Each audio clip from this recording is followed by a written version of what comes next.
Good point here against Manchester United. You made it hard for them in both ends. So what pleased you most about this performance? The resilience to come back. We knew that the difference can be made off the bench as well. It happened last game again. So yeah, we were able to fight until the 90 minutes, and yeah, it's better to not lose. So we're able to get that point against a good team as well. Yeah, talking about difference from the bench, Emil, you needed 1 minute and 33 seconds and one touch to score that goal. Could you talk us through that? Yeah, it was all really quick, to be honest. You know, I know when Alex gets the ball, I know his trademark cross, you know. So, I knew where he was going to put it, and I just had to make sure I was there at the right time. Did you see his movement? I'll be honest, this time I didn't. I was aiming for Raul, but then I know he makes that run in behind as well, so I just put in the area and I trust him to get onto the ball. We kind of got used to seeing players coming from the bench and making a difference in this team. How do you think you guys keep these competitive levels so high? Because you don't have a large number in terms of squad. I think it starts from training, you know. We're very competitive in training, and, you know, I think it comes from there. We want to score goals, we want to contribute to the team, and we know when we come off the bench, we have to work hard and try and score, so yeah. And Alex, you kept putting yourself in good positions throughout the game. What helped you the most to find this position, especially to play through Man United's midfield? I had trust in whether it was going to be Cess or Jedi or Anthony Robinson coming on the pitch to push on high, and it allows me to go in that pocket. It's something we worked on in training and we're able to execute in the match. I mean, we knew that we'd be able to get behind their two midfields and the three centre-backs wouldn't want to jump, so we exploited that today. And Emil, of course, you had a tough season last season with injuries. So what are your expectations for this one? I think just to stay fit, you know, get consistent minutes on the pitch. Yeah, give my all for the team, and yeah, hopefully we can start winning games as well. And what would be a good season for Fulham, Alex? To get more points than we did last season. I mean, we broke the record, so we aim to break it again and hopefully challenge for a European spot. Emil, well done for the goal, but please do the honors for player of the match. Yeah, bro. Thank you, my guy. Appreciate you, bro. He scored the goal, but Alex Iwobi set him up as player of the match today. That goal will probably do the world of good for Emil Smith-Rowe, especially confidence-wise. Yeah, he would have hoped before the game that he was going to be starting the game. He didn't. Josh King played in his position, which for any player, it dents your confidence slightly. So when you come on, have an impact. They all did, to be fair. I think that's what the players do under Marco Silva. They have an impact. They don't sulk. And the best thing you can do when you come on is have an impact in the game. If you have an assist or have a moment, or especially if you can score and get your team a point, it'll do him the world of good. And he can knock on the manager's door then saying, I'm ready for the next game. Start me. I'm ready. 93 seconds after being introduced off the bench, he was on the score sheet. Take us through it. Yeah, I mean, to be fair, they all had an impact. Don made a really good point. Jimenez, Anthony Robinson's one of the best left backs in division, but Dalot makes a poor sloppy turn there. And Robinson's got really good pace. I love this. The little run from Robinson. What's a ball from Iwobi, that is. And it's just great awareness. It's too easy, isn't it? It is, but that turn from Dalot, you just can't do that. You can't turn the ball over there. But watch this little run from Robinson. He just runs in behind, gives that little space, and Buemo's got a track. Look at Bruno and Smith-Rowe. Bruno's ahead of Smith-Rowe. That's why when you play in that position, Jules, you've got to track back. You've got to defend. You're not a 10 anymore. You've got to defend. And he doesn't do that. Smith-Rowe knows that. Gamble's in there. Great little touch just to get it past the goalkeeper. And they deserve that. He's a smart player, Smith-Rowe. He's just got to stay healthy. That's the negative side as well. If you're going to play Bruno Fernandes deeper, who is very offensive and a brilliant footballer, technically fantastic, pick a pass, score a goal, got great vision. If you're going to play him as a number 8, it takes a lot away from his game. And Smith-Rowe recognised that Bruno Fernandes was in the right position, but he looked at his goalkeeper, completely switched off, and Smith-Rowe knew exactly what Bruno Fernandes was thinking. He was thinking, if my goalkeeper gets it, I might be able to cheat, I might be able to have a little bit of space to play in. And it cost them because he didn't track the runner. That's what you get when you drop a number 10 back into a number 8 position. It's difficult for them boys because they're so offensive. As you mentioned, and we were just showing you there, that 17 last season and now up to 19 since the start of last season. That's goals scored by substitutes for Fulham. They clearly have a knack for it. How does Marco Silva do it? What do you think? Well, that's why the owner said, I'm not going to buy you any more players because you've got so many good ones coming from the bench. I mean, that's an amazing stat. You know, having the opportunity to bring players from the bench can impact. We said before, you know, what they had, Traore, Jimenez, Harry Wilson had a big impact on the game. They've got Robinson, I think, is easily one of the best left backs in the division. He looked fantastic when he came on. So they have options, and that's a huge plus That's for an a ability. manager. That's an ability from the manager to keep players on the bench happy, and that's not an easy skill because we've been pros and we know what it's like when you get dropped. I bet you moaned like mad. Oh, unbelievable! Yeah, I was. Friday I was the worst. Our manager used to name the team on a Friday and wasn't in. I sulked all Friday night because that's what can happen. But then you get your head on and then you have an impact or try to because of your teammates on a Saturday. So it's a skill from a manager when you're picking a team and picking a squad to make sure the most important guys are the guys on the bench ready to go when they get brought on. The 11 takes care of itself. Once tactically you put them in the positions and the games that they've played in, it's the skill to having the guys on the bench with the right attitude, and that's what he's got. Yeah, fascinating point made by you there. Of course, skill from the manager and that equaliser, wonderful. We've gone through it. But let's look at the goal from Manchester United that gave them the lead. And given what we'd said about the goalkeeper, their goalkeeper and corners, actually interesting they scored from a corner. Well, first of all, it's a fabulous ball in from Bremo. He puts it into an absolute perfect area. But that looks like a push from Euro on Bassi because in the end, that space that he creates, which is probably a yard, I know it's not a huge push, it's enough. It's a yard and it allows Euro to get a free header. Obviously, it takes a deflection of Muniz, I think, and he ends up being an own goal because it's probably going wide. But that, I think, any level of football is a push. And I think Don made a really good point at halftime about the penalty. Consistency is the most important thing. Just whatever you're going to blow, just be consistent about it. We'll see that given, we'll see it not, and I think that's a frustrating thing. See, we had a little bit of fun with the manuals before, but I'd be fascinated to see why the referee, why they haven't come up with any other conclusion that's a foul. If they say insufficient push to try and create that half a yard, they're wrong because Euro clearly pushes. We've all done it. We've been on the end of it when someone pushes in the back. It knocks your balance. It knocks your positional out by a yard. We've also been an offender where you push someone in the back to try and create half a yard. That is 100% a foul from Euro. There's not even a debate.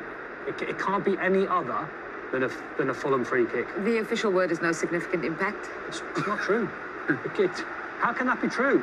You see, Bassi's a strong boy. He gets pushed in the back. It knocks him a yard. It takes something to knock Bassi a yard. Yeah, I don't know.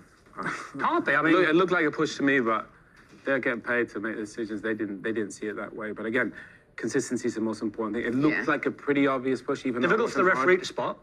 But that's when you have to lean on your VAR team. Yeah, but there's 5 of them. I mean, well, one of them can see. I think the reason why we're kind of harping on that point is because of what happened in the first half and the way that Fulham conceded a penalty for a same kind of similar offence. Yeah, a bit of wrestling, a bit of dancing, strictly come dancing, a little bit of, there was a lot going on. I mean, from that angle, you don't really see it. But Bassi just kind of grabs Mason Mount, and there's probably no real need for it, but then Mason Mount grabs Bassi as well, so the consistency things happen in the same game. If you're going to give a foul for that, you have to then give a foul from Lenny Yoro. And I mean, here, this is Mount kind of, as he's going down, he kind of pulls on Bassi for quite a significant time. But again, even on the floor there, you see Luke Shaw, and is it Muniz? Luke Shaw on Muniz. They're wrestling as well. Do you know what I mean? So I think from the referee, every game you're going to get this, people wrestling. I think from the referee's point of view, I think it's worth giving him a big out because he can't see everything that's going on the pitch. But then your VAR team, they surely have to spot the foul from Euro. I love it. Yeah, you don't see that every day. The referee going into the penalty taker. That's the only reason, and people are going to say, oh, you don't moan, you miss the penalty, whatever. But when you take a penalty or a free kick, you have a run-up. So you set the ball, you take 2 or 3 steps, and he was in the middle of that process. Like a golfer, like anybody, he had a process, and that was interrupted. Okay, it was a terrible penalty. But that, I'm not going to say it put him off, but it maybe disrupted the routine. That, you never see Bruno miss a penalty like that, ever. He's normally so clean and consistent. I think the main question is that enough to put you off? No, it shouldn't do. Well, it will for a second, but you would have thought he's experienced when he's 30 years old. He would have just, he went back to the ball because he wanted to reset the process. So you would have thought with his experience he would have reset, but he obviously, he wasn't thinking. The ref just not looking. He doesn't see Bruno. And whenever have you seen Bruno Fernandes go for power? On his penalties, he's normally cute. But see, now he goes back to the ball because he wants to reset again. So I think the best analogy, if you think of it from a golfer's analogy, once they hit a bad shot, they reset straight away. And Bruno didn't, because he didn't go back to his normal routine. I still expected Bruno to score, but the last technique I would imagine from him is trying to see a whip one into the stanchion. He's normally very calm. He has eyes on the goalkeeper. He has eyes on the ball. He knows where the goalkeeper is. His peripheral vision sits him down, slots it either side. So whether it knocked him for a second, probably, but the end result shouldn't.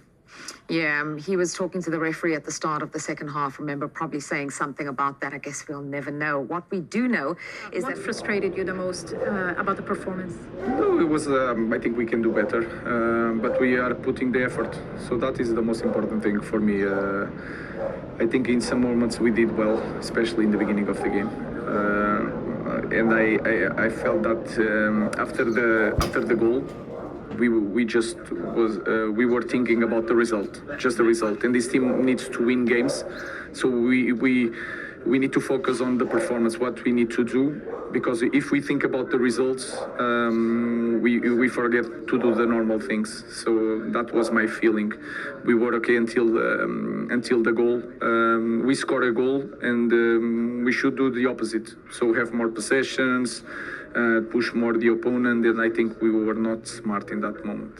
Do you think then the main challenge is to keep that urgency, that mentality of not only the result, but also how do you push that into the players? No, it's just we have to think in this moment. We need to think about the performance. Of course, I'm not crazy. I know what is the feeling of a player that plays in the team that has to win every match, but I felt that in the past. I don't feel lack of urgency in this moment. What I felt is that we missed the penalty, we missed some chances, and then we score, and I have the feeling that the team was, now we have to defend this goal, and that is not lack of urgency, it's maybe urgency in the opposite side. So we just need to focus on our movements, the way we have to play the game until the end.